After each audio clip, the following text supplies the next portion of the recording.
Hi, this is Bonnie with Roaming Paws Lost Pet Services, and today I'm going to show you how to operate a humane trap. The trap that I'm showing you is a true catch trap. This is a 30-60, most often used to trap cats and small dogs. The trap has two openings, one on each side, and a trip plate in the middle, well, to the back I should say. And I'm going to start at the back side. The back side is what you would use to put the bait in. And so the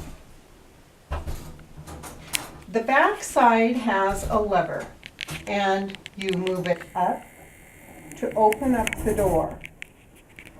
When you put the bait in and when you close the door, make sure the lever is down. That will prevent the pet from using their paw to open and escape. If it's up, a pet can work its way out. So you always want to make sure that's locked. I'm opening up the door and I'm slipping in the bait. I want to put it on a dish, and some people even use it just in the can itself, like cat food in a can. But I want to use something that is not going to interfere with the trip plate mechanism. Close the door, lock it up.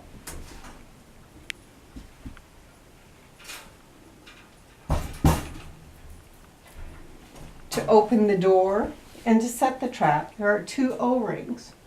You lift them up simultaneously and open up the door. On the door you'll see a lever. On the side of the trap is a second lever. The second lever operates the trip plate. The second lever attached to the side of the trap needs to go behind the lever of the door. Now, depending on how far you put the lever up on the side will determine the amount of weight that's needed for the trip plate to go down. I like the trip plate to be sensitive, so I always try to make the levers equal or level by using the top of my finger. Now, most cats, most dogs don't like to step on the wire, so I always try to have paper available to slip in there. And again, be aware that you don't want anything to interfere with the operation of the trip plate back here. I like to weight down the paper. Sometimes I use leaves or grass or whatever is around.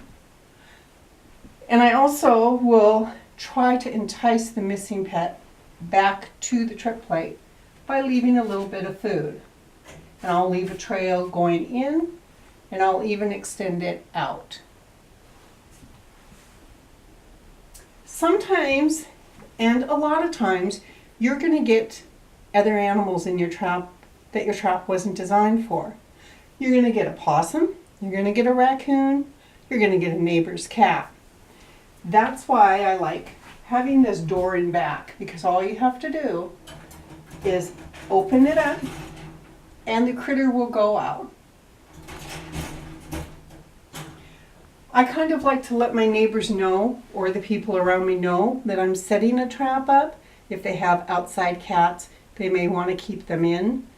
But it's just a courtesy. Very, very infrequently, a cat may injure themselves or an animal may injure themselves. I've never had any animal injure themselves as many times as I've used a trap. So, what happens is the animal will go into the trap, start eating the food, and I always test my trap this way too. They'll work their way back, and once they step on this trip plate, the door closes and they are safe and secure inside. When setting up my trap, before I leave the trap ready for the animal, I like to make sure that it's covered. So in case of rain or whatever, they're covered. And also cats especially like to go into things that are tunnel. So I'll use plastic first in case it rains, and then I'll use a towel. I like to put the towel on top because it weights down the plastic and it doesn't make it as noisy. And I always want to try to make the trap as level as possible before I leave it.